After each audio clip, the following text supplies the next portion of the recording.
Okay, so another topic that we brushed upon a little bit earlier, but I think deserves a little bit more description because it's quite important, is that of images. Because we haven't really talked about images that much. So I just deleted the thing about the formatting. So we're still on htmlexample.php. And maybe we can even take these off. We don't really need them. I'll keep the navigation bar, I guess. And maybe I will put the image underneath it, just so we have some room to work with. So basically this is an empty HTML page. I think I'll just take all the style away. I can put that back if we need it later. Okay, so we just have a navigation bar at the top. Okay, so the thing with images, you need to just specify a little tag called img, always with the little arrow at the beginning, and then you need to specify the href of the image, actually the source of the image, which is kind of the same as an href for a link, but it just means that the source of the image is a certain link. So you can search for, I don't know, image of some flowers, so flower.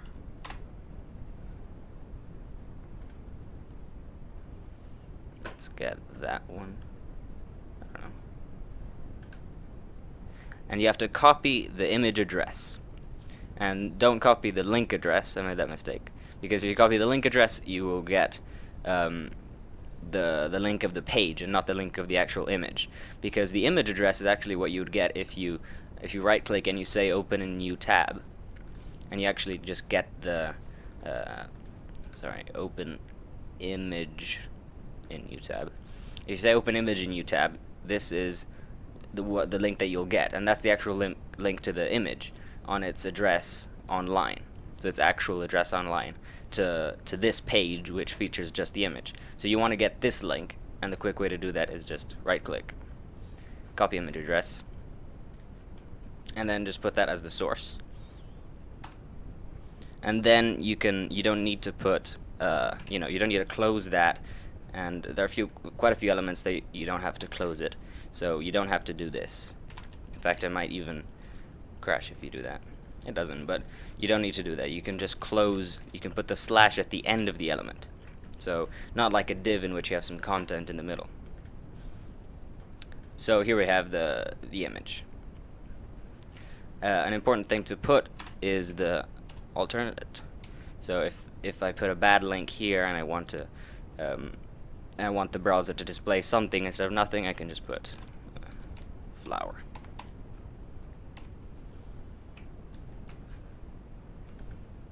Okay, that's very good. So the next thing is talking about the actual styling of the image, because there are quite a few options to adjust the height and width of the image itself. I think I might just take off this banner, because that's going to be a distraction. Okay, so we just have the image. So here you see what I did here. I just put a comment, and that's also a good thing about comments. You can, if you don't need a certain part of the code, you can just put a comment at the beginning of it and just shade it out, and then you can just concentrate on the part that you're working on. But we digress. So so this is just the image, and there are a few different ways of styling it. And one of the ways is just to specify the width and height within, as an attribute within the element itself. So I can say that the width is 300 pixels, and the image will immediately update to be 300 pixels. The problem with this is that some people will specify the width and height together, and that will destroy the ratio of the image, the height to width ratio. So if I say that I want the height to be 400 pixels, you can see that the image is just going to stretch out, and it's completely going to use its ratio, and that's not what you want. You would probably want to just keep the image with its, because it's all distorted here, and you would like it to keep its normal proportions. So if you're going to use the width and height attribute, it's better just to use one, because then the other one is just going to adjust automatically. So if you put the width to be 300 pixels, the browser will figure out that the height needs to be a specific number. I think this image is pretty much squared, so it'll figure out that the height needs to be 300 pixels, and it'll figure it out by itself. So that's if you're going to use the width and height. I recommend you don't. I recommend that you just do it in the style. Again, we won't open up a new CSS sheet because that's just a waste of time. So I'll just put in a little style attribute at the top here, which works just the same. So then I can say, since it's the only image in the page, I can just call it as an image. So I have the image, and I can say that the width is 400 pixels, a bit bigger, and then that will specify it. And I just prefer this, even though many people don't. I just like to keep the CSS and the HTML quite separate, just so that it's just a bit clearer. But obviously, images can also come from the folder in which you have your own file, so you're not always getting it online. Most of the time, for icons, you might get them online or download them onto the computer, but it's probably best, since images are not too huge, to just download them onto the folder, such as, I mean, in this case we have htdocs. So if we want to download an image onto this folder, then it's very easy to link back. So let's say, not a flower, let's say some nice landscape.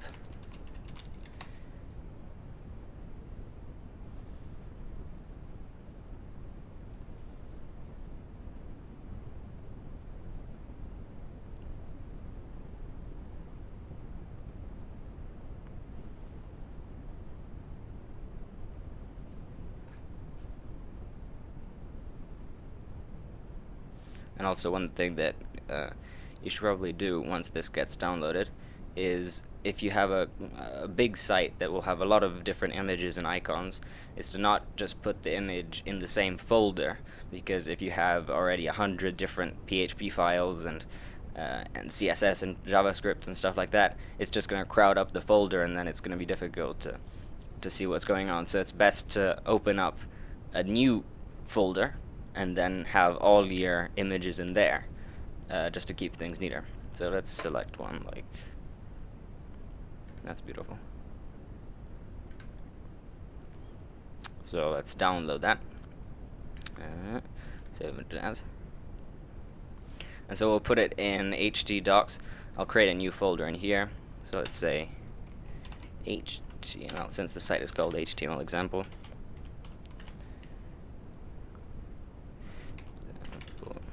Whoops.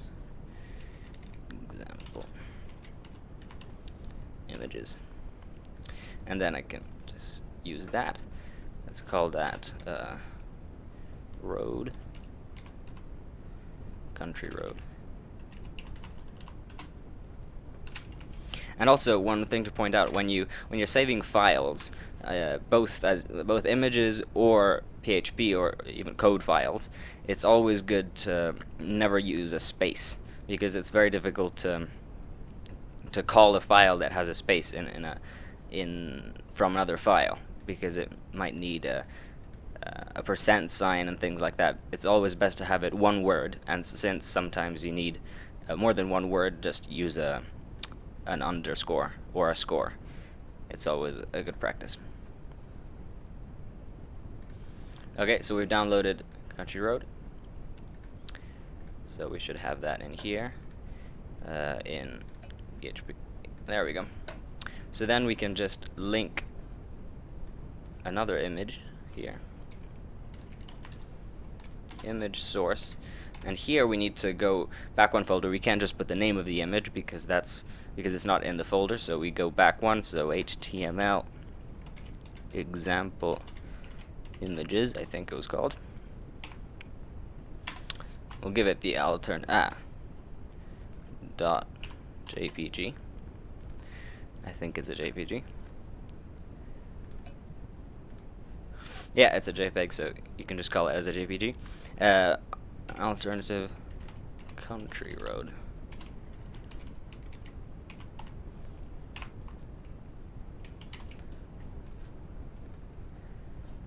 Oop. That's a good point. So that's the folder name, actually. I thought that was the image name. So actually it's called country road.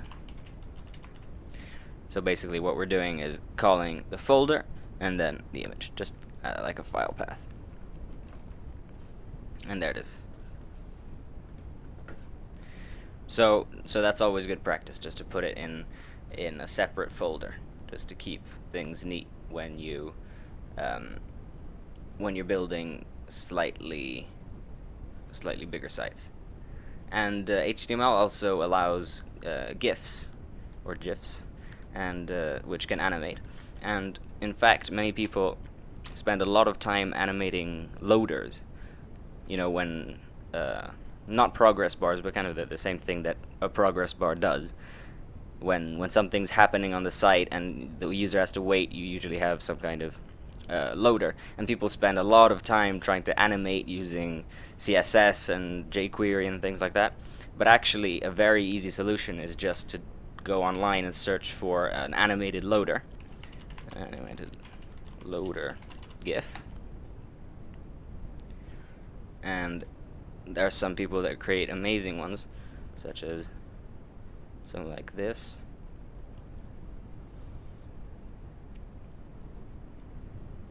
GIFs are pretty heavy, so it's not you can't do too much, but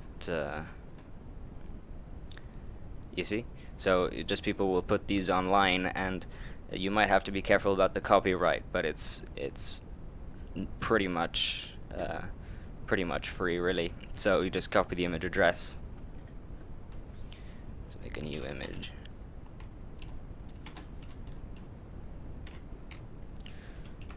That alt, and you have to put the alt, otherwise the browser might crash. Chrome is very good. You all should really be using Chrome for what I'm teaching, because HTML sometimes just doesn't work on other browsers. You have to do different little things, which is really stupid, but Chrome is probably at the top of the market right now, and definitely the best. So alternate loader.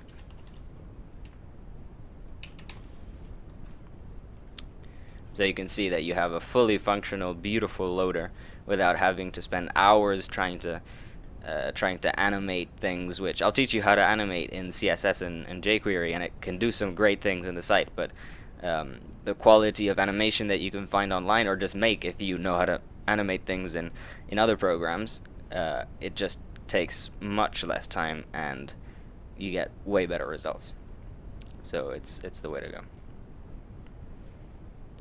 And recently, in fact, in more modern sites, probably the biggest application of images, more than just putting an image here, because the application of images, if you think about it in a site, unless you're a photographer trying to show off your images, then you would have an actual gallery. And I'll show you how to make a gallery in a future tutorial, but normally you would have maybe an image as a thumbnail, so an image as a link to go to something, or just to make your website a bit prettier if you're talking about a subject, and then you just put an image about it in the background. But the main thing is just having a background image for the whole page. And the way you do that is specifying the body in this style. So you select the body, and the body, remember, is this element here, which basically, and within the body is all the HTML that you're writing. So you just write body, and then you put background, and the background property has a lot of different sub-properties, and one of them is image. And then you specify the URL, and then you put the image. So you have to get a really large image, because otherwise it will be all blurry and pixelated. So let's get a HD landscape.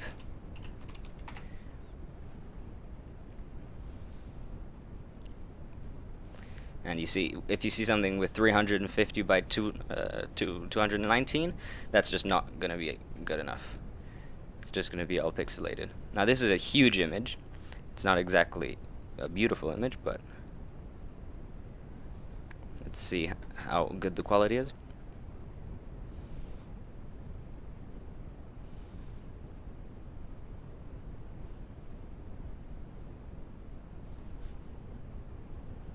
That's also huge. That's a very, very big image.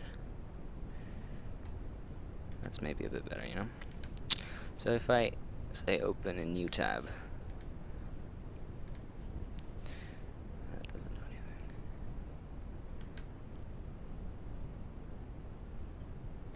anything.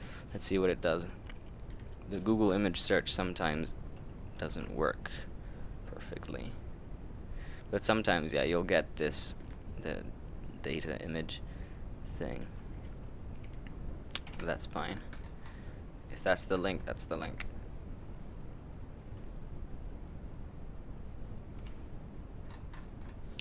And you should probably have this in. Let's see if that works. And you can see here that it repeats for the whole website, and it actually looks pretty cool, but sometimes you might just want the whole image to cover the whole background, although that looks pretty nice actually for this image. If you put URL background, I think you have to specify no repeat, and then wait a second for the cache.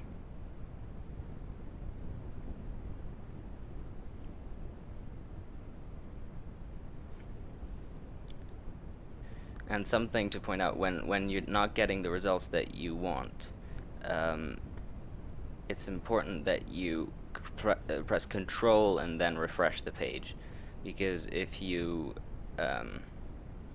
just reload the page and you just did a change in CSS or in JavaScript, there's something in the refreshing of the cache that will prevent any changes from taking place.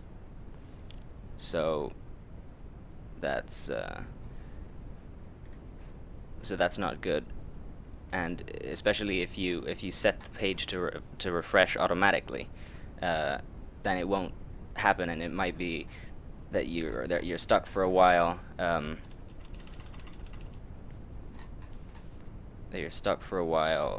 With the same settings, and you don't know what you're doing wrong, but actually you're doing everything fine. It's just that the browser is not updating.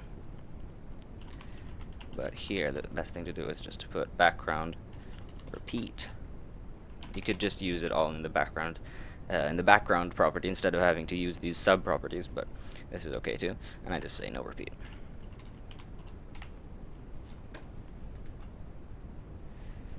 And you can see here that the image is hiding right underneath there, as you can see. And if you want the image to actually take up the whole space, you have to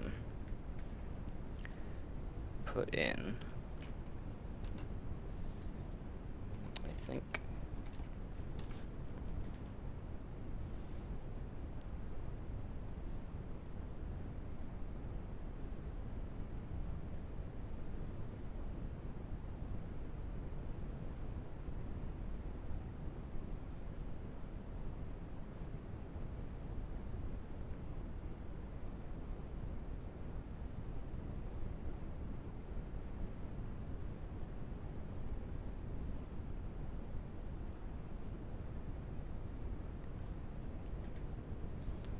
seems to be a mistake here with the browser.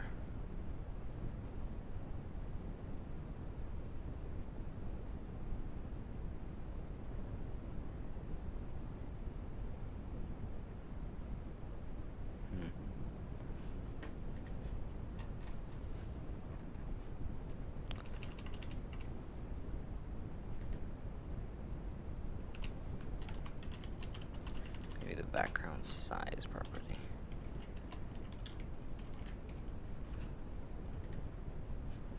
There it is. So actually, the image is not too big. Normally that's not a problem with images that you find online that are very, very big, but yeah, if you want the background size to cover the whole page, then you just have to put the size to be 100%. Normally you would just put everything underneath the background tag and then just list the things with commas. But using these subproperties can kind of separate out. I know this huge section of code can be quite distracting here, but basically it's just the link to the actual image online in it as a data object. Let's find something that is real 4K or bigger.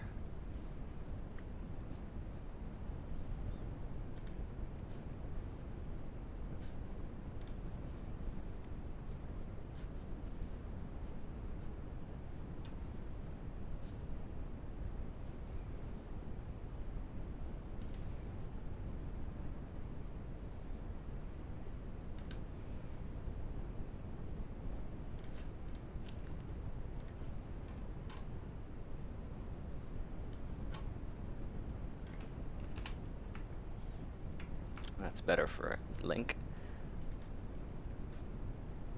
There we go. So it's this kind of quality that you should be looking for, in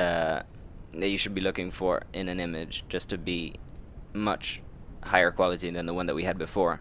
And Google sometimes just tricks you, but it's okay.